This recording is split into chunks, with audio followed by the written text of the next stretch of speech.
think mine's more of a fish course, actually. And then the main course is Jeremy's. Yeah, thanks, Running Circle. It's awesome turnout. Lovely place. So thank you very much for hosting us tonight. I have the job of explaining what is bitemporality. So bear with me. Let's do this together, I think. So what is bitemporality? Can someone just tell me and then I can get off the stage? Okay. Right, let's dig into it. So I just want to start by what is the point of all of this, and it's really just to make the point that time is fundamental. Time is just the most basic, fundamental force when it comes to software programming. And bitemporality is really saying we want to be on the front foot when dealing with time. Like, time is going to come at us. It's going to come at us with complexity and business requirements, and we can be on the back foot or we can be on the front foot. So let's arm ourselves. So let's have a bit of a warm-up. So here we have a database table. Hands up who at some point in their professional life has added this column created on for some entity. Right. Pretty much everybody here. Can anybody sort of just shout out some challenges or problems with this approach? Top of your head. Doesn't matter. Sorry? Never gets updated consistently. Someone else? Time zones. Wow. Gosh, that's a good one. Yeah, I was thinking that, you know, what do you put in here? Like a number or a date or a string? It's like, you know, we have to debate that. Also, this is one table, but we might have lots of different tables. So do they all have this column? You know, there's a consistency issue. If you update two tables at the same time, how do you make sure that that data is consistent between them? So, you know, it's non-trivial, although it seems trivial. It gets slightly worse though. We have a new column. So now the business are telling us it was great that we had that bit of audit as to when this thing was created. But now I want to know, how old is this thing? Has this thing changed in quite a while? So we're like, okay, let's just add another column to our database model. And what's the problem with this one? It's only the one point in time when there was an update. It's not the whole history. That's right, we're losing data, right? So this field is going to be churning on this entity row. Every time an update is made, we're going to update this column, right? It's also error prone because, you know, you're munging a database table, right? You're not adding facts, you're going in there and making changes. And again, it's like now we've got two columns, and if we've got lots of tables, this cruft is going to grow, but not as bad as this, right? So now the business is like, okay, so we don't like that idea of sort of, you know, losing data. We want to keep our data. And in some domains that we've dealt with recently, for instance, financial services, you have to keep versions of everything around. And it might be by law, right? Like some compliance regimes dictate that, you know, for financial instruments or trades, you have to keep all the trade versions around. So that at any point in time, you can say, give me the version of what this thing looked like between these two dates. So here you might say, okay, so we've got the entity here, but what was it at this particular point in time? So I do a query between these two dates, and then I'll get the version ID, and then I can get my entity, right, and find out what it is. But of course, this has problems as well. It's just that clutter, that cruft, it's just going to grow out. And you'd be kind of insane to like have lots and lots of tables with this stuff. So what you might do is start to have some abstraction, some like entity table, but then your queries are like select star from entity. It's, you know, you might have some discriminator thing in there. So it just gets kind of messy quickly. And also, there's no such thing as a primary D anymore for this entity. It's primary ID. It's like, if you just want to get the most recent entity, you have to do things like where valid to is nil. And it just gets pretty messy. So this is like the point I'm trying to make about we're on the back foot here. Like this complexity has crept in. Like time is going to have its way. The business are going to want to give us requirements around time. From an operations perspective, we're going to want to do queries against time. From the government perspective and laws, they're going to be concerned with how things looked in the past. So we can't get away from time. It's always going to be there. It's fundamental. And so we need to prepare for it. So less friction is the goal of what we want here. So for instance, one way of less friction is if you think about the previous examples, if we had this ability to say, as of a point in time, I just want to do an arbitrary query. then we don't need all this complicated versioning, right? Because now we can just say, at a point in time, I want to do an arbitrary query and just see what some data look like, right? Datomic, brilliant tool, sort of pioneered this in the closure space. And those of us that are used to it now, we take it for granted that we can just say, as of a point in transaction time, I want to do this query and see what this look like. And we can power the business with new requirements based on that. And we can help ourselves as devs just trying to track down issues and see what the data look like, see how it flows. This is also becoming part of the SQL specification as well. So databases will just provide this more and more as part of the mainstream. So this ability to say, I want to do this arbitrary query, but as of a particular point in system time. And this is great because now it's like we've brought into time, we've really thought about it in our tooling, and now we're on the front foot and our lives will be simpler. We're not having that complexity give us such a hard time. But what is bitemporality? So let's delay answering that question just for a moment. So if we think about that one time axis, which is transaction time, it's the same thing as system time.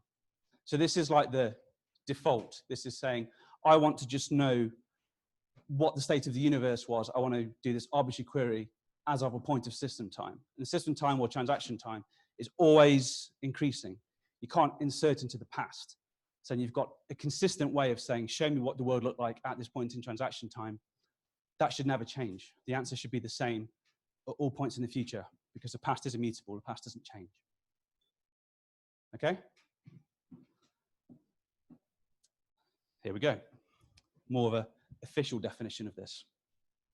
So the transaction time is the time that the database sees a fact being ingested, right? It's when that fact hits the database. It's stamped. That's the transaction time, okay? You can see it's always increasing here. So these are 3 different transactions, and the transaction times are always increasing, always going up.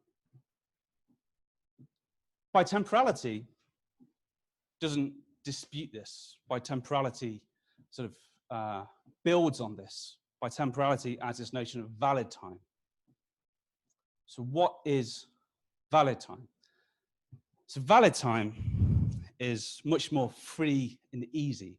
Like valid time allows us to basically write into the past, which is a good thing. But the valid time is when, not just when this fact is recorded, but valid time is when we deem it to be true.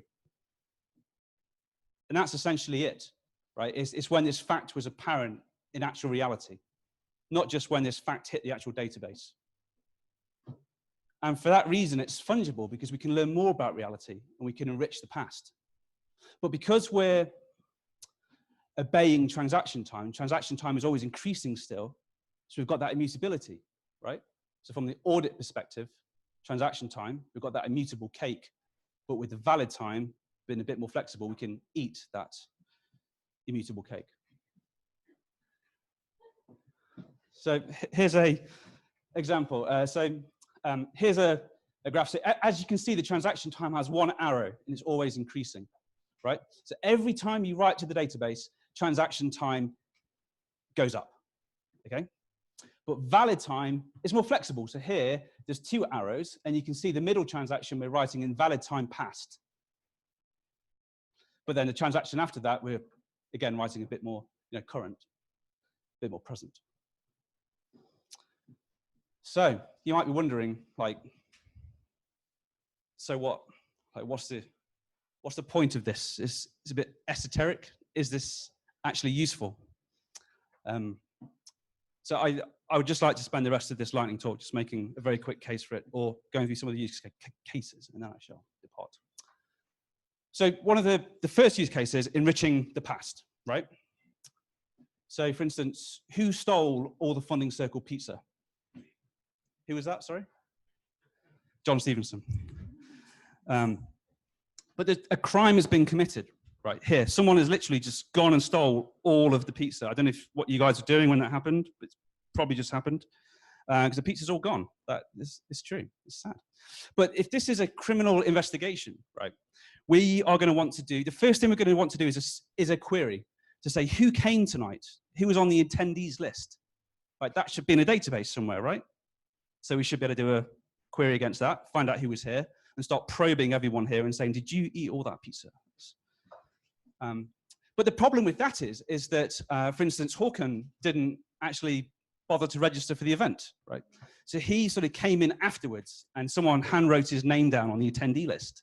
So that data is going to come in tomorrow, right? So we're going to enrich our view of the past, and our view will become more accurate as time progresses.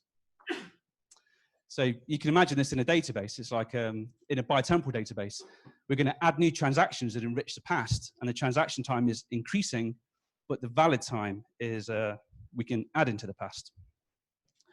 And I should mention that, I'm not sure I've actually mentioned this yet, but you can actually query using these bitemporal time coordinates, is the point. So where you've got as of system time, with bitemporality, you can say as of valid time. And then you can also give it a system time to get that consistency, right? Okay, let's whiz through these use cases a little bit more. So we had one client who was kind of parading this sentence fairly often, saying it's really important to understand who controls the T, who controls the time. And you know, he was right to bang on about this because it was important. So you can imagine a big global topology of architecture, right? So you have front office systems. I mean, this could be anything. This could be like a travel agent, or it could be a supermarket, or it could be a bank, but just imagine worldwide data, speed of light concerns, you have message buses, you have all kinds of stuff in the way. And what you want to do, you're tasked with like building a database all this data goes into, right? And then you can do reports against this database. That's what you want to do, right? But the trouble is, in this situation, is that if all you've got is transaction time to do your queries against, then that data is going to arrive in all kinds of funky ways. Like some data from New York will get there quicker than some data in APAC. So if you're doing time-sensitive queries, but all you've got is transaction time to lean on, and you care about the minute ordering of that data, then you're going to be in a bit of a jam, because the data will arrive out of order, because you cannot fix like the curvature of the Earth and speed of light and all these concerns. So here we have an example where what the business care about, they don't care about your issue with like, you know, the lag and your message bus and all that stuff. What they care about is when that fact was made true, when it's recorded at the front office system, at the point of sale or whatever, wherever it is. So the business want to query against this valid time. They don't want to concern themselves with transaction time, but you're stuffed if you don't have bitemporality or some yet to be determined workaround. One last use case. So this is, you know, we live in a messy world of enterprise data, and we often want to migrate data. We want to transform our data. And imagine that, again, you're in this situation where you do care about time-sensitive queries. Like your queries, do you want to respect time? The business care about it, you care about it. Time is a requirement for you to take seriously. If all you've got, again, is this transaction time you cannot insert into the past, forget it, right? And in order to make transaction time something useful to query about, you have to respect the order of how you insert things. Then how do you go about sort of doing back population or inserting data in the past or doing bulk corrections and mass migrations, right? I tell you how some companies do it. They start to like do things like sharding. So this database was this model, this database was the other model, and they have these really expensive and complex workarounds. It would just be so much easier if you could just do a correction against all the data in prod. And yes, that's going to be some more transactions. The transaction time will increase, but because you can insert into the valid time past, you don't need to have a new database. You can use a database that's there. I mean, heaven forbid one of us as a developer puts a bug into production and we mess up some data. You can't say to the operations team, I'm sorry, you need to have a new database. And you need to do a massive migration to make it work. So that's my case for bitemporality. I would contend that we need bitemporality. And yes, Jeremy's going to talk about a system that we've erected, built to support bitemporality. Thank you.